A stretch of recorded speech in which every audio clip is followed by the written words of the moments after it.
يا حي يا قيوم لا إله إلا أنت يا ذا الجلال والإكرام أمتنا على دين الإسلام يا حي يا قيوم لا إله إلا أنت يا ذا الجلال والإكرام أمتنا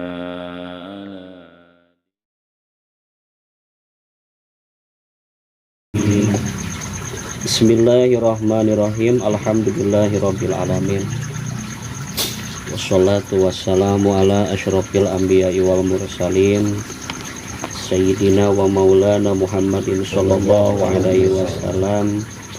Rabbi syrah li sadri wa yassir li amri wahlul 'uqdatam min lisani yafqahu qawli. Qala mu'allifullahu ta'ala wa nafa'ana ilmahum. Allahumma ftah lana min kulli abwabil ilmi wa yassir lana min kulli abwabil ilmi wa zidna ilman wa fahman wa amalan sholihan wa alhamdulillah bisholihin. Amin ya Allah ya rabbal alamin. Alhamdulillah, dalam kesempatan ini kita lanjutkan lagi hanca kita dalam kitab Sulamut Taufik, yang arti dari Sulamut Taufik ini adalah tangga pertolongan. Isi dari kitab Sulamut Taufik di sini adalah untuk membersihkan batin, dohir batin. Karena yang wajib kita pelajari adalah satu akidah, masalah tauhid, tadi sifat-sifat Allah, sifat-sifat Rasul, aqaid iman namanya. Itu yang pertama. Yang kedua, tata cara ibadah adanya dalam kitab fikih. Yang ketiga, masalah tasawuf adanya di sini. Makanya sudah dijelaskan syarat berdirinya agama itu 3: 1 iman, 2 Islam, 3 ihsan. Iman, akidah. Orang yang belum, bahkan tidak tahu, tidak mempelajari sifat-sifat Allah, sifat-sifat Rasul, itu orang tersebut belum sah imannya, belum sah ibadahnya. Jadi imannya belum sama, otomatis masih kufur. Yang kedua, masalah Islam, aturannya di dalam ilmu fikih mengatur tata cara ibadah. Yang ketiga di sini dalam ilmu tasawuf mempelajari tentang masalah penataan batin. Yang kita bahas di sini adalah tentang masalah dosa. Kenapa? Karena dosa ini adalah rodail, kotoran-kotoran yang akan menjauhkan diri kita dengan Allah Subhanahu wa Ta'ala. Karena kan kita di sini pengen lebih dekat dengan Allah. Dalam ilmu tauhid kita mengenal Allah melalui sifat-sifatnya Allah. Dalam ilmu fikih kita mendekatkan diri mengenal Allah melalui syariat. Nah, di sini dalam ilmu tasawuf kita berusaha mendekatkan diri kepada Allah melalui batin.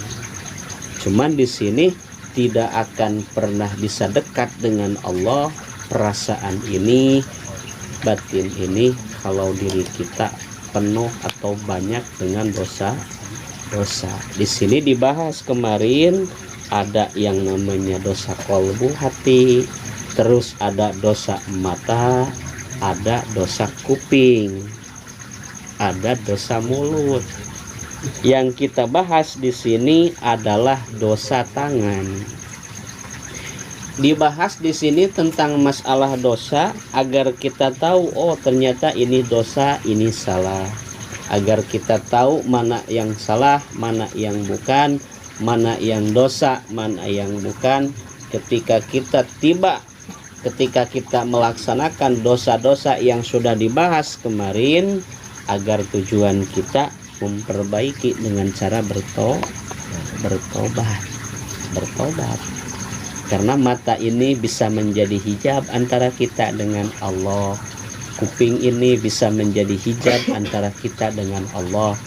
Mulut ini pun bisa menjadi hijab antara kita dengan Allah. Di sini masih dibahas tentang dosa tangan. Kata ulama yang mengarang kitab ini, wa minha, dan yang termasuk daripada dosa tangan adalah ad-darbu bigoiri hakin. Kita mukul bigoiri hakin dengan tidak ada hak.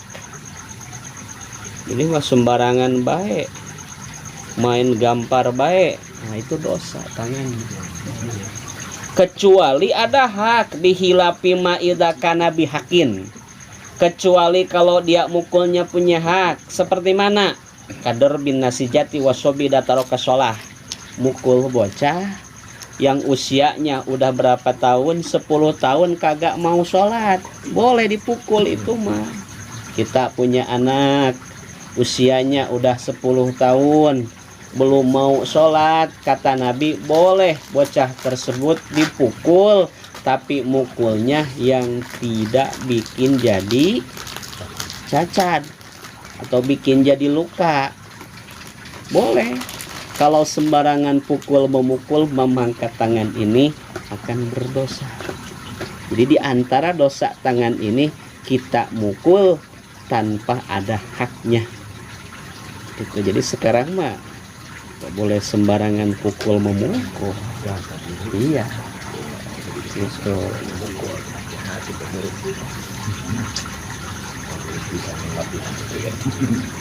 Atau terserah kita aja, tangan-tangan kita katanya mukul-mukul juga terserah. Hati-hati, setiap perbuatan kita diketahui oleh Allah Subhanahu wa Ta'ala. Nanti di yaumul mahsyar semuanya akan dipinta pertanggungjawaban.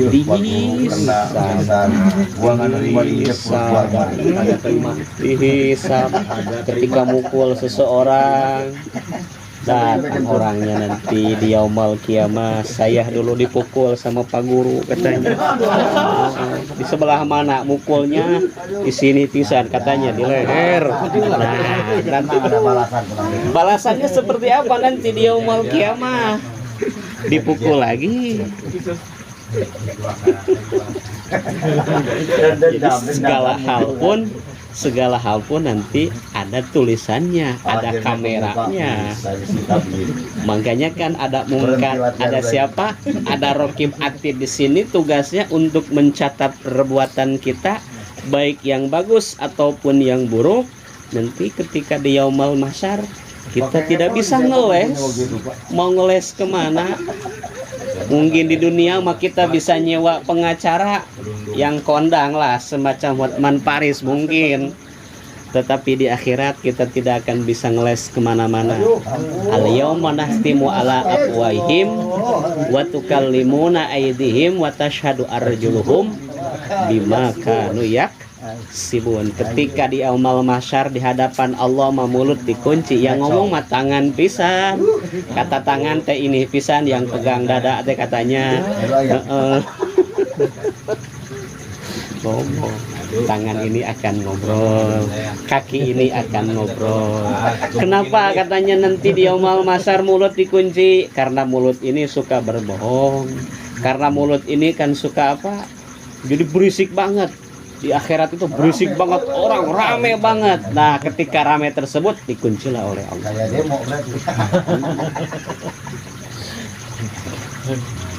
Jadi wa minha ad-darbu bigoiri hakin, termasuk dosa tangan ini. Tangan ini punya dosa ketika kita mukul yang tidak ada haknya. Kalau ada haknya mah gak apa-apa. Seperti mana? Mukul anak, mukul bocah yang usianya udah 10 tahun kagak mau sholat. Itu pun anak sendiri, Pak Guru. Jangan anak orangnya.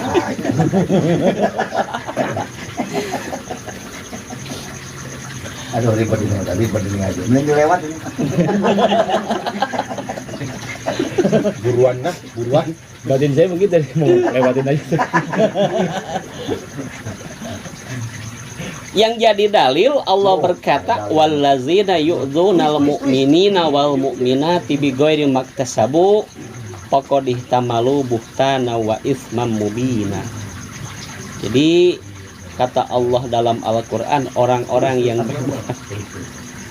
tanpa ada haknya gitu kan termasuknya isma mubina, dosa yang nyata kan. Apalagi yang termasuk daripada dosa tangan ini wa ihraqul hayawani ila idza adza, ngebakar hayawan atau binatang ila idza ada tatkala memang dia bikin masalah atau pilara. Jadi ngebakar binatang itu kagak boleh. Ini tikus misalkan suka ngebolongin baik, ini ditangkap, dibakar hidup-hidup, tidak boleh, itu dosa. Ila idza ada, kecuali ada pilara seperti mana semut lah. Semut kan suka biasanya, cuman di situ juga bukan dibakar. Jadi dihalangin biar kagak lewat aja. Kalau dibakar itu tidak boleh. Jadi kalau kita ada binatang yang suka bikin misalkan itu dibunuhnya itu jangan pakai api, nggak boleh. Itu. Jadi kalaupun misalkan kan makanya kan dalam kitab Sapinah binatang-binatang yang termasuk pasiko itu diantaranya kan cicak. Itu cicak kan tikus. Itu boleh. Cuman tidak boleh dibakar. Walaupun kita nolak untuk perbuatannya itu, dibakar mah jangan. Jadi ngebunuhnya pakai apa? Jadi ngebunuhnya itu jangan sampai dibakar. Dipukul aja Pak. Dipukul boleh. Kalau nggak dicium sampai mati. Cuma dipukulnya itu jangan sampai berkali-kali yang membuat nyawanya gak langsung hilang. Jadi digorok gitu aja langsung. Jadi misalkan kalaupun mau dibunuh langsung dibunuh aja gitu. Jadi kan kita mah jangan dibikin mainin dulu, dipukul dulu katanya biar lari kejar lagi. Makanya seperti itu. Kenapa? Karena kalau kita membunuh seekor binatang, walaupun binatang tersebut memang kalau kata kita mah pasti kok suka bikin onar, suka bikin masalah. Terus kita dihilangkan nyawanya tetapi dengan cara nggak langsung. Nanti di yaumul kiamah dia akan dibangkitkan meminta pertanggungjawaban juga kepada kita. Situlah susahnya kita. Kalau dijemur, dipanasan? Jangan juga. Jangan juga. Jangan, mending langsung dibunuh aja. Bapak di rumah ada burung kan? Hah? Ini kasih saya aja. Bisa memberikan. Makanya kan dalam kitab nanti dalam bab tobat dosa yang paling susah minta maafnya itu kepada binatang. Di dosa yang paling susah minta maafnya itu berbuat salah kepada binatang. Mungkin kepada orang mah kita bisa minta maaf ya istilahnya dengan kata-kata saya mohon maaf ya dulu pernah begini. Nanti saya jadi saksi. Ketika orang yang sudah kita minta maaf kepada orang tersebut gak mau maafin kita, gak apa-apa, kewajiban kita sudah minta maaf sudah gugur. Maka ketika saat orang yang tidak memaafkan itu kesalahan dia. Tapi coba ketika kita berbuat salah, berbuat dosanya sama binatang, sama ayam atau sama kucing ya, sama kucing. Coba kita minta maaf, minta maafnya sama kucing seperti apa? Bisa dimaafin ya. Iya. Bisa dimaafin ya. Iya. Nah, itu seperti apa ketika kita berbuat salah kepada binatang? Nanti aja tunggu pembalasannya di yaumul kiamah. Kita berbuat salah. Ya, contoh kan kita kan saking keselnya sama contoh kita misalkan kan saking keselnya sama ayam. Kita punya tanaman padi, ayam tersebut suka makan padi kita misalkan. Ayam tersebut kita tangkap, kita patahin kakinya, udah dibiarkan saja. Itu hati-hati. Baru dipatahin, kalau diaduin gimana? Hati-hati itu, masya Allah. Di situ kita minta maafnya seperti apa?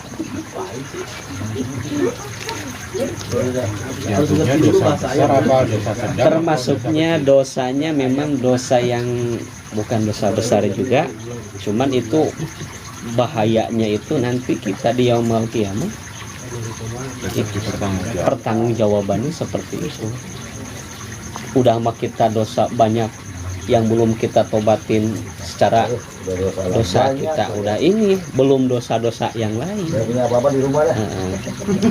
Udah berbuat salah kepada binatang misalkan. Dimakan aja. Berarti burung taruh kandang itu juga dosa ya? Kalau dikasih makan nggak apa-apa. Undang-undang kakak ipar. Dikasih makan.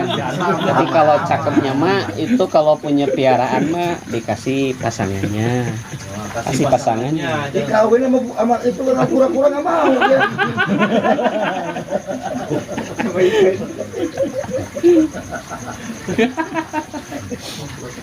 Apalagi yang termasuk daripada dosa tangan wala'bu bil alatil lahwi al muharramati. Kita mainin alat-alat tulahwi yang diharamkan. Kayak mana alatul lahwi di sini? Katun buri warubabi wa bijmari. Seperti kita main gitar. Iyain aja. Main suling, main rebab. Alat-alat musik itu semuanya kita mainin termasuk dosa. Ini mah kayak gimana seperti ini tulisannya. Kita main alat lahwi seperti gitar, terus apalagi suling, apalagi rebab, alatul lahwi, mainin hal-hal seperti itu dosa tangan. Dosa. Makanya kan ketika pengen kita bersih dari dosa, makanya untuk ahli-ahli sufi kan, ahli-ahli sufi yang pengen bersih dirinya dari kesalahan-kesalahan, dari dosa-dosa baik hakul adami atau hakullah, sudah beliau perginya kemana gak tanggung-tanggung, pergi ke hutan.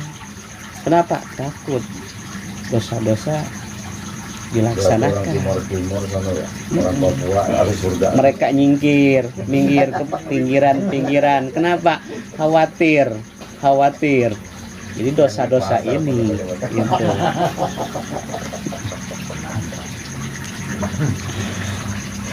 Selanjutnya walamsul ajnabiyah amdan bighairi hailin. Memegang perempuan yang bukan muhrim. Ini ma'am dan secara sengaja bighairi hailin tanpa ada penghalang. Permisi dulu. Tanpa ada penghalang ini mah. Itu. Itu malah ngaji malah gini. Apa sih, Pak? Kalau ada nafsu kali ya, kalau ada haus. Maksud bighairi hailin di sini minasyabi au bihi bila hailin.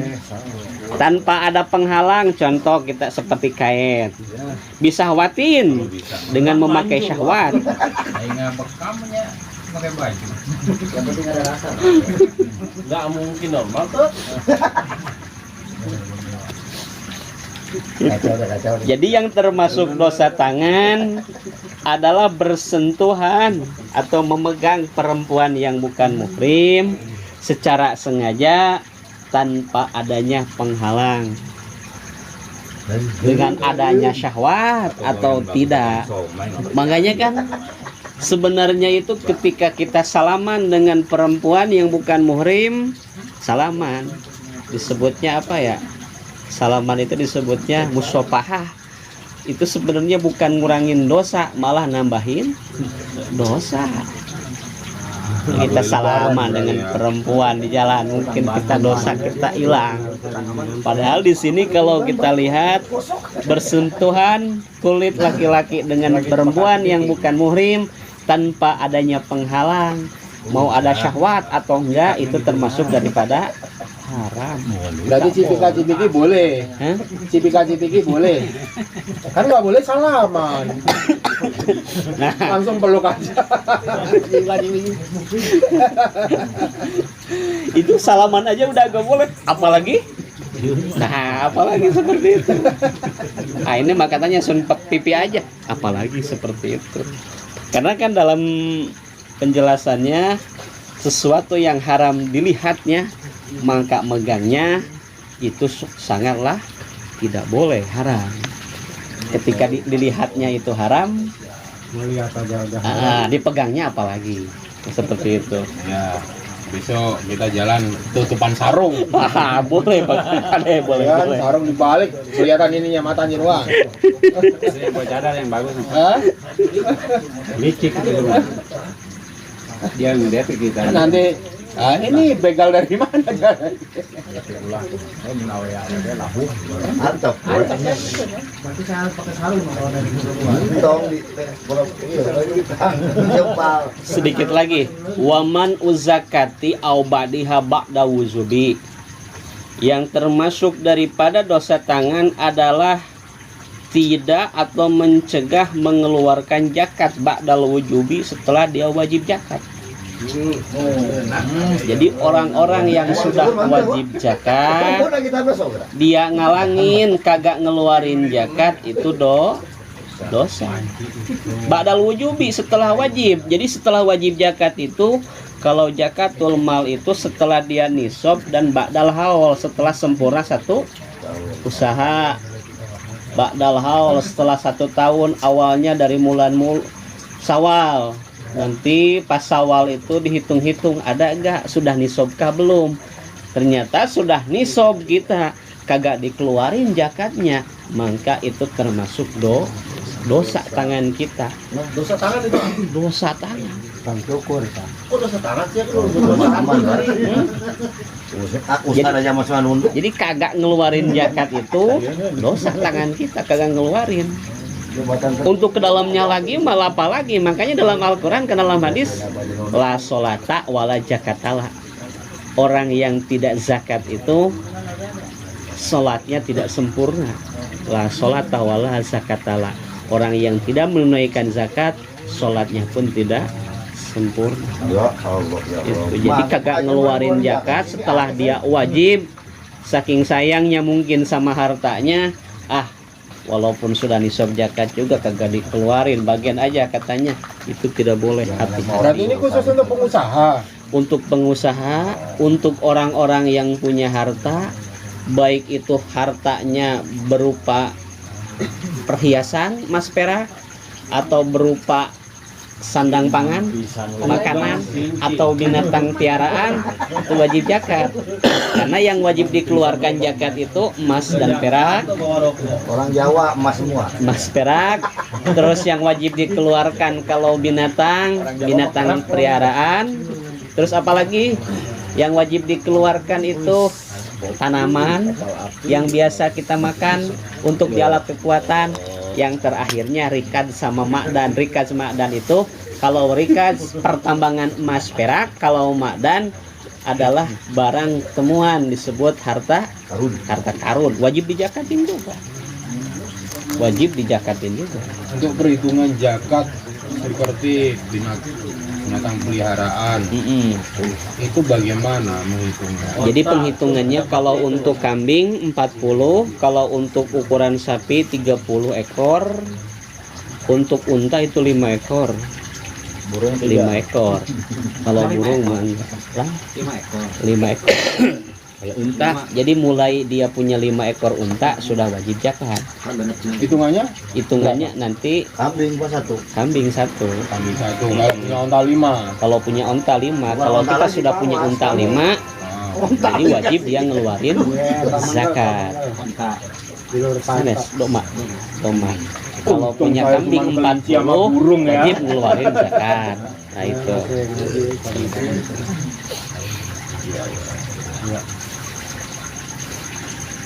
Udah itu juga. Iya. Pemajikan kabur gitu.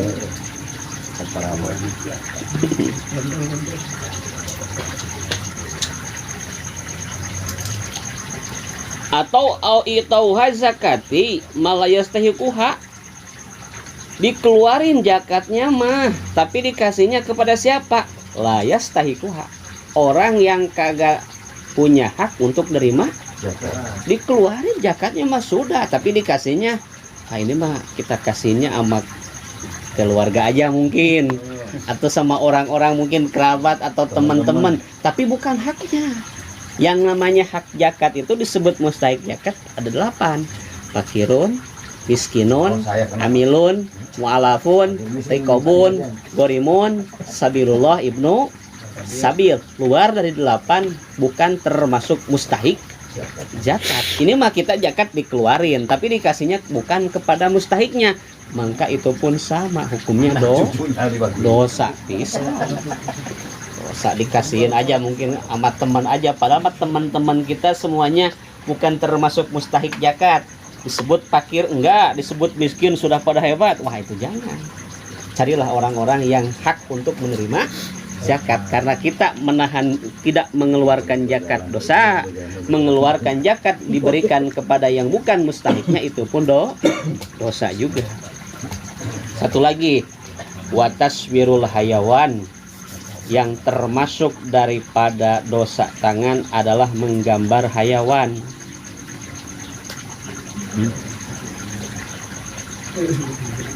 Kata Ibnu Hajar dalam kitab Ad-Jawajir, taswirus suril hayawan haramun, menggambar gambar hayawan itu hukumnya haram katanya. Haram. Karena kata Nabi, la tadkhulul malaikati baitan fihi kalbun wala suratun. Allah, malaikat rahmat tidak akan masuk ke satu rumah kalau di rumah tersebut ada anjing, ada gambar-gambar atau patung-patung hewan, hayawan, atau foto-foto gambar-gambar. Itu nggak boleh juga. Jadi malaikat rahmat tidak akan mau masuk ke rumah yang di rumah tersebut ada gambar-gambar hayawan atau ada anjing, tidak akan masuk katanya. Itu tinggal menceritakan wamad ul mutor ma yasudduhu. Ini dalam pasal ini kita akan bahas dalam bahasa ulama yang ngarang kitab ini dengan musannif, yaitu Syekh Abdullah bin Thohir bin Muhammad bin Hashim Alawi, dalam ucapannya paslun wa mim ma'asil farji. Jadi dalam pasal ini kita akan bahas tentang masalah dosa farji. Yang dimaksud farji di sini adalah kubul. Kalau laki-laki disebut zakar, kalau perempuan disebut farji. Kalau bahasa sompralnya memernaun Mr. M. ah Mr. M. Mr. M. Oke. Bahasa sompralnya kalau orang Sunda malah Sing tarik atau mang? Sing tarik. pada Allah paling kamu maklum semua. Mengerti. Di sana mah gembok. Enggak, saya nanya ibu mengerti ketawa. Jadi dalam pasal ini kita akan bahas tentang masalah dosa farji. Apa saja yang termasuk daripada dosa farji, wa mimma asil farji. Dan di antara dosa-dosa farji adalah az-zina, zina. Jadi zina itu melakukan hubungan tetapi di luar aturan, di luar akad nikah, disebut zina. Zina ada dua, ada zina muhson, ada zina goer muhson. Yang dimaksud zina goer muhson ketika laki-laki dan perempuan melakukan hubungan intim, tetapi laki-laki dan perempuan kedua-duanya belum melaksanakan, belum pernah merasakan wati halal, jadi belum pada nikah, bujangan ama perawan, disebutnya jinah goer muhson.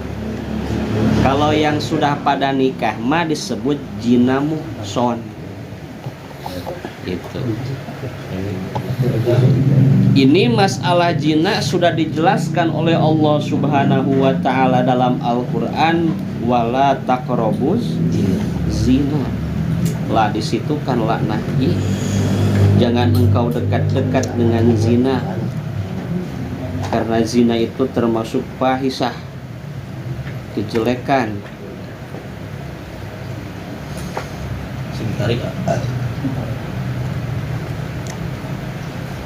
Bahkan kata Nabi, inna zina ya'tuna yaumal qiyamah, tastailu furujahum nara ya'rifuna bainal khalaik binatni furujahum yusabihuna ala wujuhi milan nar.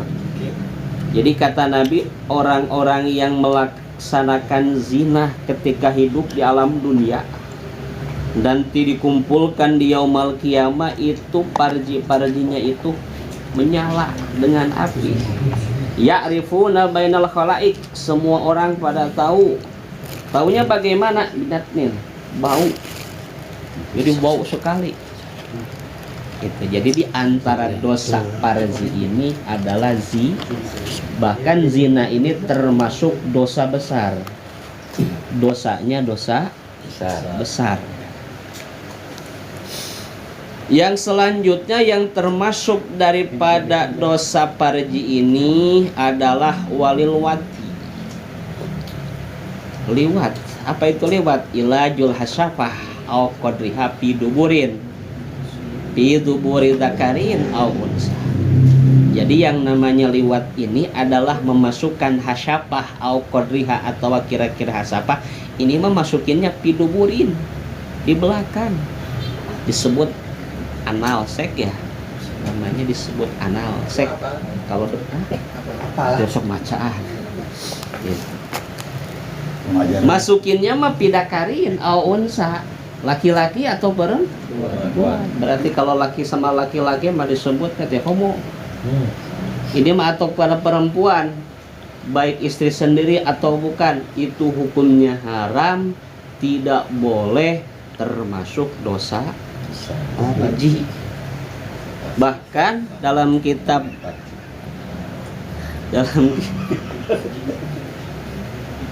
Tadkiratul Qurtubi kalau tidak salah, orang yang melakukan liwat yaitu memasukkan hasyafah kepada istrinya tapi bukan di depan, di belakang, itu ketika dia syakaratul maut, ruhnya akan dibawa oleh malaikat, akan dilemparkan di tempat kaumnya Nabi Lut alaihi na'udzubillah summa na'udzubillah. Jadi jangan sekali-kali kita nyobain, pengen nyobain katanya di belakang, jangan di belakang, di depan saja. Kalau sudah pada apa halal. Enggak, kalau lewat belakang tapi bukan ini kan boleh. Belakang. Tapi bukan itu. Boleh. Jangan kenceng-kenceng, Bapak, kasihan itu. Jangan di. Maaf ya. Tahu itu maaf. Maaf. Dia nengoknya, Pak.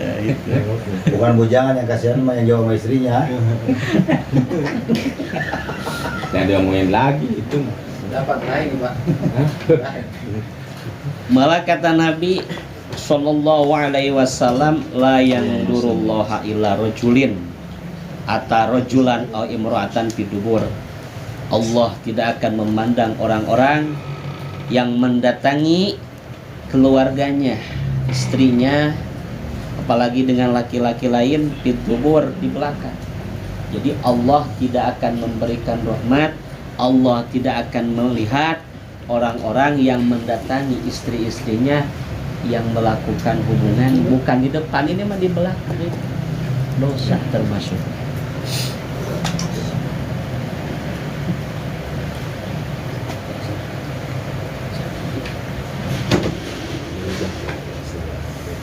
Tuh dijelaskan di sini. Wa qala Rasulullah sallallahu alaihi wasallam, man mata wa ya'malu amala qaumi Lut. Orang yang matinya tersebut ketika hidup dia melakukan amalan-amalan kaum Nabi Lut, maka ketika dia mati Allah akan mengutus malaikat yang menyerupai burung hatop. Burung tersebut terbang dan membawa ruh tersebut pibila di kaum Lut, di negara kaum Nabi Lut. Wa yaktubu ala jabhati aisami rahmatillah, akan ditulis oleh Allah Subhanahu wa taala di jidat orang yang mati yang melakukan perbuatan seperti kaum Nabi Lut, tulisan aisami rahmatillah. Jadi arti aisami rahmatillah teh putus dari rahmat Allah. Nauzubillah min dzalik. Jadi hati-hati, walaupun sudah punya istri, jangan sampai melakukan itu karena tetap hukumnya haram. Ketika mati nanti ruhnya akan dibawa oleh malaikat akan dijatuhkan atau disimpan di tempat di negara kaum Nabi Lut waktu disiksa. Nah di sini wayuhadu al-huru al-muson dzakaron au unsa bi rajmi bil hijarah al-mutadilah. Hukuman untuk orang yang melakukan perzinahan. Jinah di sini adalah jinah muhson ingkana mukalapan huron. Yang melakukan perzinahan tersebut adalah seorang mukalaf. Yang namanya mukalaf itu akil balik dan punya akal. Huron merdeka. Dia pernah melaksanakan nikah soheh dakaron au unsa laki-laki atau perempuan. Hukumannya adalah birrajmi bil hijaro al mu'tadilah, dilemparin pakai batu yang mojohna, dilemparin pakai batu sampai di mana? Hatta yamuta, sampai dia mati. Mungkin kalau di Indonesia, di negara kita mah hukuman seperti ini tidak ada. Tapi sebenarnya untuk hukum Allah, orang-orang yang melaksanakan perbuatan zina seperti itu. Orang yang jinahnya zina muhson, laki-laki atau perempuan, sudah pernah nikah soheh, pernah nikah melaksanakan hubungan perzinahan, maka hukumannya harus dihad, dilemparin pakai batu sampai mati. Hatta yang muta, sampai dia mati. Negara kita mah alhamdulillah bebas. Yang pada zina teh atuh ambalaya wah. Coba kalau seperti ini diterapkan, mungkin para pejabat-pejabat mungkin wah udah pada duluan mungkin. Itu hanya saja negara kita tidak diterapkan. Mudah-mudahan saja azab Allah Subhanahu wa taala tidak turun di negara kita.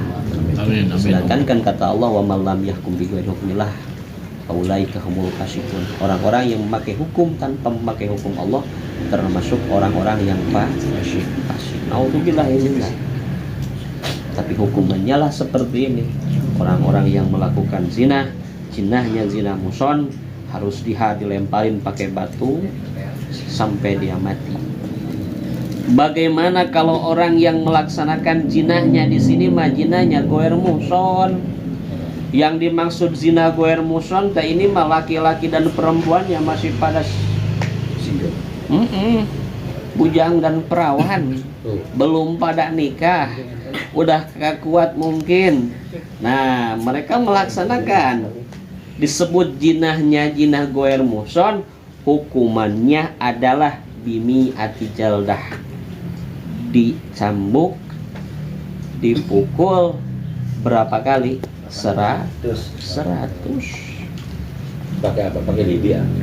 Pakai lidi. Itu dijilidnya, dipukulnya itu kalau kata memakarang sapi mah itu harus pakai buntut sapi, ekor sapi. Yang ekor sapinya pakai beling katanya. Jadi sekali mukul kan langsung berdarah. Tuh. 100 kali pukulan. Itu mah kalau sudah dipukul 100 kali, mau hidup ya syukur, kalau mati ya gak apa-apa. Berarti untung belajar pernapasan gak apa-apa. 100 kali pukulan, dijilid 100 kali. Nah gitu. Yang jadi dalil kata Allah az-zaniyatu waz-zani fajlidu kulla wahidin minhuma mi'ata jaldah. Orang yang zina atau perempuan yang zina kata Allah fajlidu kulla wahidin, jilid, pukul kedua-dua daripada mereka, salah satu-satu daripada mereka, maksudnya laki-laki dan perempuan, mi'ata jaldah dengan 100 kali pukulan jilidan. Dia ada sebagian ulama dipukulnya itu pakai ekor sapi, ekor sapinya pakai beling, katanya dijemur dulu biar nempel tuh beling, dipukulin. Nah itu. Iya. Watak di busana, dan harus diusir sanatan selama 1 tahun. Kalau sekarang di negara kita makan habis melakukan langsung pada dinikahin. aturannya mah setelah dijilid 100 kali jilidan, kalau masih pada hidup itu harus ditundung, harus diusir sanatan selama 1 tahun. Ila masapatil qasri ama pauqoha. Jadi ukuran dari kampungnya itu ukuran kira-kira ukuran qasar salat. Jadi jauh, jangan dekat, jangan di kampung sebelah. Diusirnya itu ke tempat yang jauh. Ini ukuran untuk dipukul sebanyak 100 kali pukulan di sini lilhuri, untuk orang yang merdeka. Maksud merdeka di sini bukan hamba sahaya. Kalau untuk hamba sahaya mah wabinis bidzalika lirokik, untuk hamba sahaya, untuk orang-orang yang termasuk abid daripada amat, hukuman pukulannya itu adalah binis bidalik, berarti 50 kali. Cuman sekarang makan yang namanya hamba sahaya sudah tidak ada. Itu walau muba'adan, walaupun termasuk abid muba'ad tetap saja. Jadi abid muba'ad itu orang yang nyicil kemerdekaannya kayak nyicil motor, per bulannya dibayarin sama dia. Dibayarinnya kepada siapa? Kepada orang yang membelinya. Kalau sekarang mah pembelian itu pembelian orang merdeka. Kalau dulu mah ada abid sama amat. Abid amat tersebut hasil daripada jarahan perang, disebut gonimah. Kalau gonimah, kalau harta benda, kalau orangnya ditawan, kalau tidak ditebus oleh orang-orang kafir, orang yang ditawan tersebut dijadikan abid atau amat. Tapi hukum peraturannya dalam abid dan amat, kalau kita miara abid sama amat itu sama seperti miara kita, anak kita sendiri, kasih makan, kasih pakaian yang layak, terus apalagi dikasih tempat tinggal yang bagus gitu. Wa minha, dan yang termasuk daripada dosa parji adalah ityanul bahaim walau milkahu. Jadi yang termasuk daripada dosa parji adalah ityanul bahaim. Ini mah binatang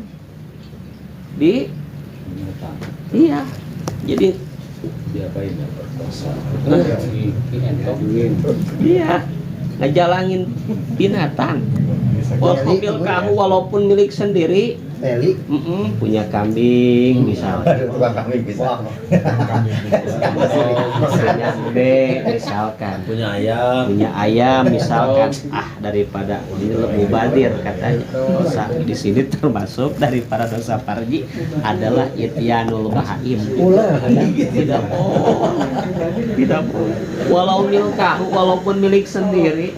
Mentang-mentang milik sendiri, ini mah bukan di tetangga, tidak boleh juga, termasuk daripada sawaun kanat makulatan amla wasoyo pidalika atajir pakot. Hanya saja untuk orang yang ngejalangin binatang mah di sini hukumannya adalah at-ta'ziru pakot lal hada, ditajir doang, jangan dihad. Maksud ditajir teh bagaimana, dihukum gitu, dihukum, diarak muter ini, alun-alun. Iya, ini yang suka itu ini alun-alunnya nggak ada juga.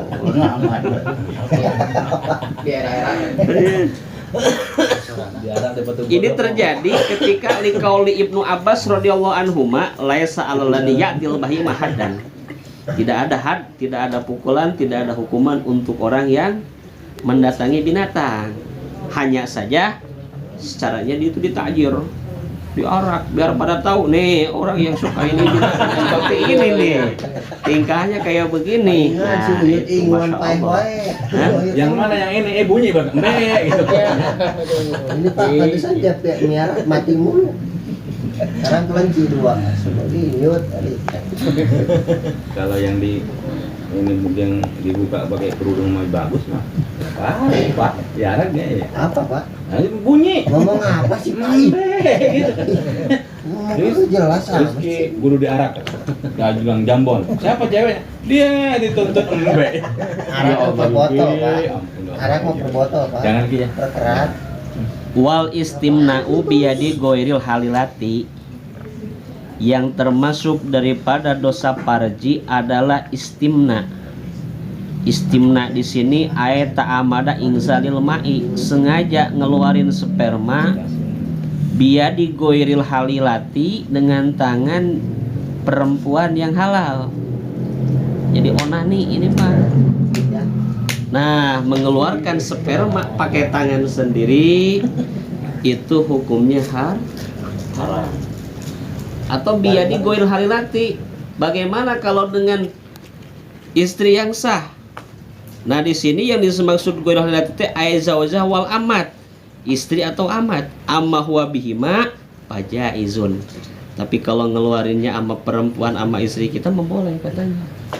Ketika mungkin istri lagi datang bulan, lakinya udah kagak kuat, sedangkan kan ketika istri lagi head itu haram jima, kita tidak boleh ngedatangin istri. Nah itu boleh hukumnya ngeluarin pakai tangan. Hanya saja selain daripada istri itu hukumnya tidak boleh, termasuk dosa daripada parji. Dosa itu hukumnya kagak boleh. Gitu. Gitu. Jadi dosa amma huwa bihima fajaizun. Kalau ngeluarinnya pakai istri, pakai tangan istri mah boleh, hukumnya boleh. Tetapi selain daripada itu mah tidak. Istri orang. Istri sendiri. Istri orang. Sedikit lagi. Wal wat'u fil haidi awin nifasi, yang termasuk daripada dosa parji adalah wat'i atau jima lil halilati kepada istri, bil haidi awin nipasi, ketika sedang haid atau nipas. Istri sedang haid, istri sedang nipas, didatangin sama lakinya, didatangin sama suaminya, itu tidak boleh. Makanya dalam kitab Sabina dikatakan di antara paharaman untuk perempuan yang lagi haid dan nipas adalah haram di alam suka antara dengkul dan ser.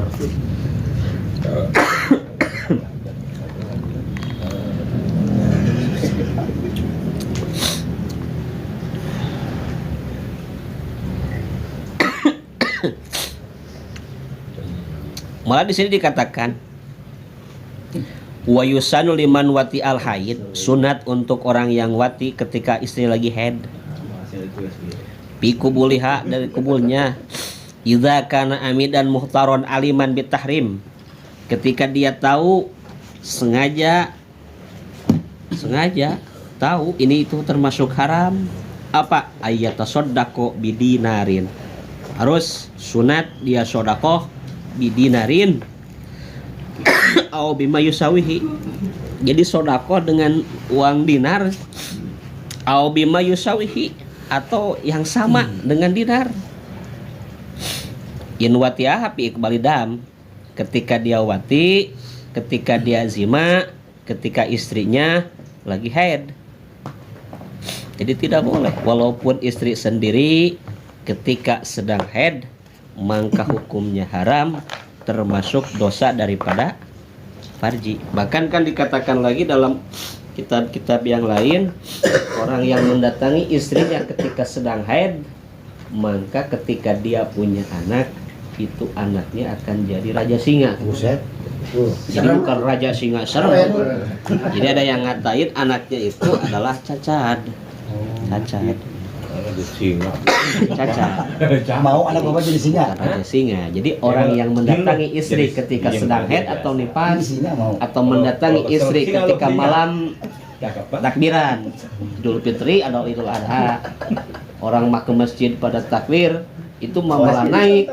Nah itu anaknya itu akan mewaris raja singa, itu cacat. Na'udzubillahi min dzalik. Bahkan di sini dikatakan kalau mendatangin istri ketika sedang haid atau nifas, secara sengaja dan tahu hukum haramnya, maka dia harus sodakoh bidinarin dengan dinar atau bimasyosawihi, atau dengan yang sama dengan dinar gitu.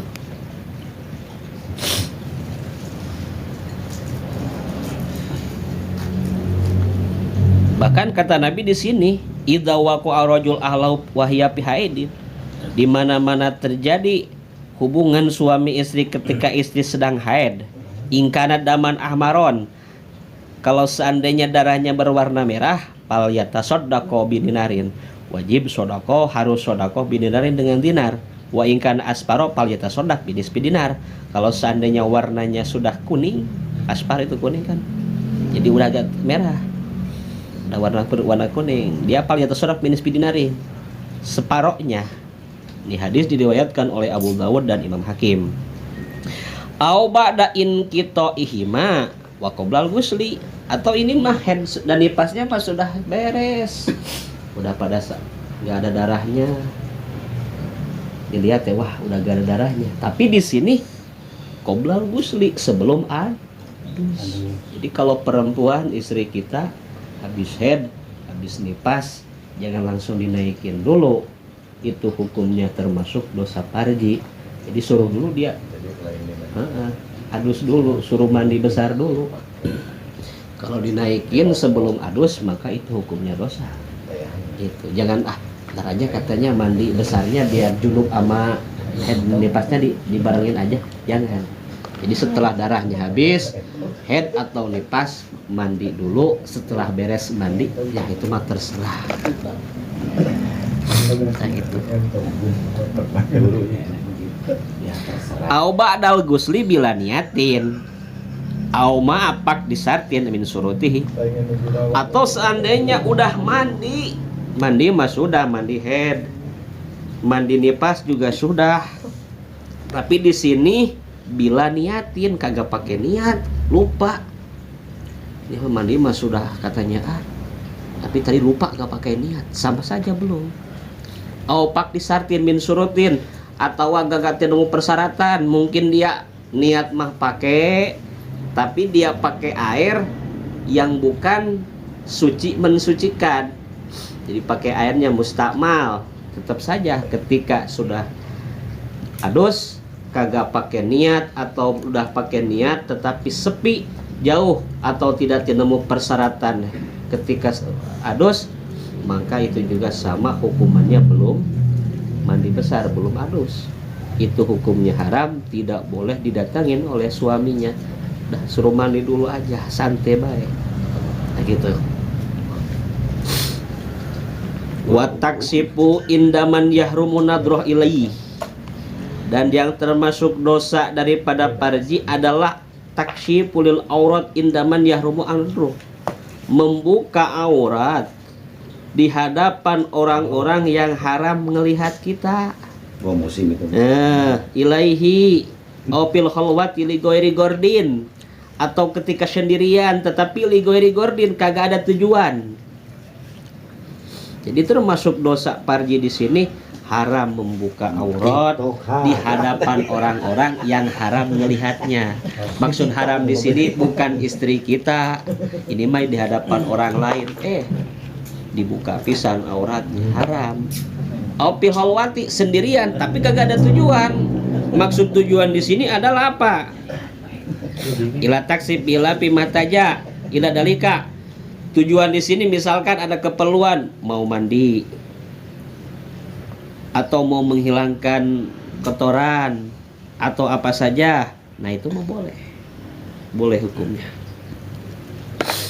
Wastiqbalul kiblati awistidbari habibaulin aw goitin min goiri hailin, termasuk dosa daripada parji menghadap kiblat atau membelakangi kiblat, bibaulin aw goitin, ketika dia kencing atau buang air besar, min goiri hailin, tanpa ada penghalang. Contohnya dia kencing di lapangan atau dia berak di lapangan tanpa ada penghalang, madhabnya madhab kiblat atau membelakangin kiblat, itu sama hukumnya termasuk dosa parji. Bagaimana kalau ini mah bikin WC-nya madhab pisan kiblat, hadap kiblat, ini mah Gak apa-apa. Yang dimaksud haram di sini kalau memang tempat yang bukan biasa untuk buang air hajat, nah itu mah tidak boleh madhab kiblat. Makanya kalau kita mau kencing bukan di tempat yang biasa, hati-hati.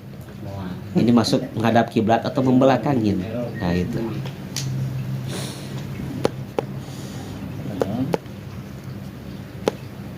Watagawutu alal kubri, dan yang termasuk daripada dosa farji adalah at-tagawut alal kubri. Ini mah berak pisan alal kubri, di atas pakuburan. Wa yahrumu al-baulu alal kubri kama yahrumu al-julusu alaihi. Haram hukumnya kita kencing di atas kuburan, kama yahrumu al-julusu alaiha. Tidak ada bedanya, hukumnya haram kita duduk di atas kubur. Jadi kita duduk di atas kuburan, kita kencing atau berak di atas kuburan, itu hukumnya haram, kagak boleh. Tapi Kita mau makan cinang peranti kongko. Mau makan cinang peranti kongko. Nah, Bu. Ngomong apa sih? Nah, borok. Dimakan. Di sini yang Dimakan dimaksud dari makam di Munanda. sini Jangan adalah pakai makam sudah. di makam-makam orang-orang Islam. Karena kan di situ kita menghargai, menghormati kehormatan orang-orang Islam. Jadi haram, tidak boleh duduk di atas kuburan, tidak boleh kita ngisi kencing di atas kuburan. Wal baulu fil masjid walau fi inain. Hukumnya haram, termasuk dosa daripada farji. Kencing ini mah fil masjid, di dalam masjid, walau pinain, walaupun pakai wadah. Biasanya kan kita misalkan tidur di masjid, mau keluar, mau ke WC takut atau malas, kebetulan pisan ada wadah, kita masukin aja wadah aqua yang botol misalkan, tetap saja itu hukumnya haram, termasuk dosa daripada farji. Itu awal admi, atau di tempat-tempat yang dimuliakan selain daripada masjid. Tempat-tempat yang mulia itu pun sama, tidak boleh kita sembarangan kencing, tidak boleh sembarangan kita berak. Itu di tempat-tempat yang dimuliakan oleh syara. Jadi di sini intinya di antara dosa-dosa farji, haram melaksanakan zina, haram melaksanakan liwat, walaupun kepada istri sendiri, haram mendatangi istri sendiri ketika masa haid atau nipas, atau mendatangi istri sendiri setelah darahnya sudah putus, sudah beres haid dan nipas, tetapi belum pada adus, belum pada mandi besar, atau sudah melaksanakan mandi besar tetapi dia lupa kagak pakai niat atau tidak ada syarat-syaratnya, itu pun sama hukumnya haram. Dan yang termasuk daripada dosa farji adalah membuka aurat di hadapan orang lain yang haram untuk melihatnya. Kalau untuk orang-orang yang boleh melihatnya seperti di hadapan istri sendiri atau di depan suami, itu mah terserah. Bang berani bini bapak telanjangin misalkan, boleh saja. Dan yang termasuk dosa daripada ini adalah tidak boleh kita kencing atau kita berak menghadap kiblat atau membelangi kiblat jika seandainya buang hajatnya di tempat yang bukan mestinya. Artinya bukan di tempat, bukan di WC umum. Kalau ini WC-nya udah tanggung menghadap kiblat atau membelakangi kiblat, mah gak apa-apa.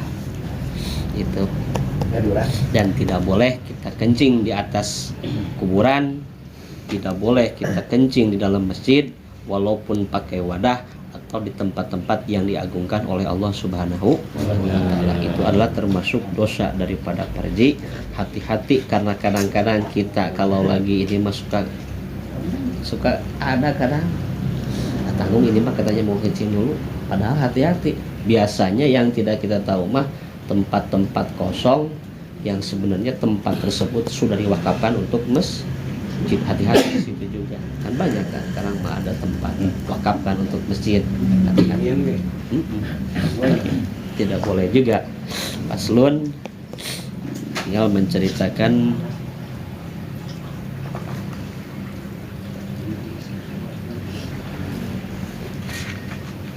Paslun fi ma'asi rijli al-masyu fi masyatin wallahu a'lam bishawab.